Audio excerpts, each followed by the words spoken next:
Okay. Ito siya. Yan. So, teka dito.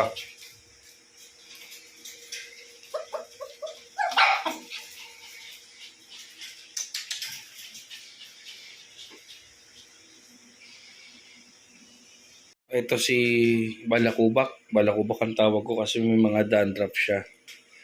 Pinaliguan ko siya ngayon para ma-check na rin kung may mga sugat o ano yung problema sa balat niya. So nakita ko parang may allergy siya ng konti. Parang yun nga, may balakubak. Kasi ang itsura nito nung nakita ko siya, payat siya. Yan. So mukhang mabait naman. Yan.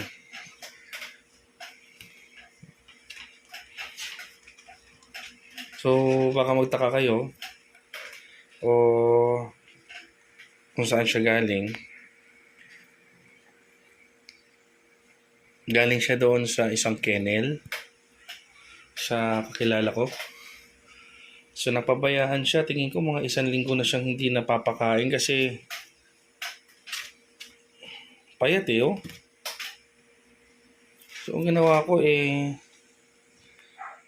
kinuha ko na lang at inuwi dito sa bahay.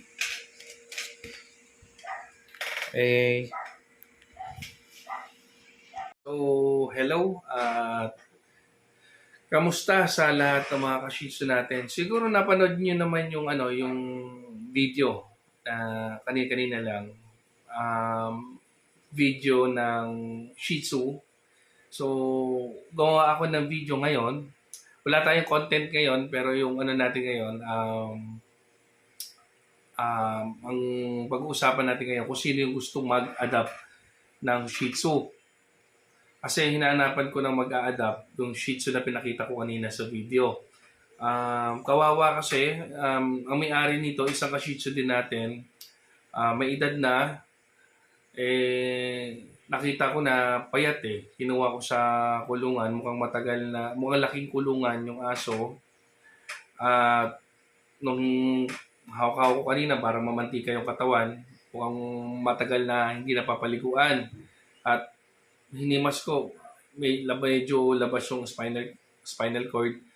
Payat, ang ginawa natin, ito kinukup natin dito sa bahay at naisipan kong gumawa ng video ngayon para ipaalam doon sa mga ka-Shih Tzu natin na willing mag-adapt. Yung requirements po natin yung ka-Shih Tzu na nasa kalagayan po mag-alaga. Ang ibig ko sabihin, kapag sinabi pong nasa kalagayan, hindi dahil maluwag ang person nyo, maluwag ang lugar ninyo, kayo na po yung pwedeng mag-alaga. Or dahil gusto ninyo mag-alaga, kayo na po. So, ang ibig ko sabihin na sa kalagayan, kasi yung aso mukhang may trauma sa dating owner So, kailangan nito ng pagmamahal na higit pa doon sa dating nag-aalaga sa kanya. Hanggat maaari, gawin po siyang pet, huwag nang gawing breeder. Kasi female ito Baka mamaya yung makapanood dito ng video natin, magka-interest, lalo na mukhang blue line Mukhang maganda yung yung bloodline. Choco liver pa naman. So baka yung iba naakit lang at baka dahil 1 taon na siya, baka maisip nila na ipa-stud. So kawawa naman. So gusto ko sana na makahanap na nasa kalagayan na mag-alaga, yung magmamahal sa aso. At hanggat maaari, wag na nilang gawing i-breed. Siguro pwede man nila paanakin balang araw, pero isang beses lang. Wag nilang gawing breeder talaga. So ayun. So mas maganda kung yung ating ka-Shih Tzu na magkaka-interest o yung mag-aalaga member sa YouTube. Madali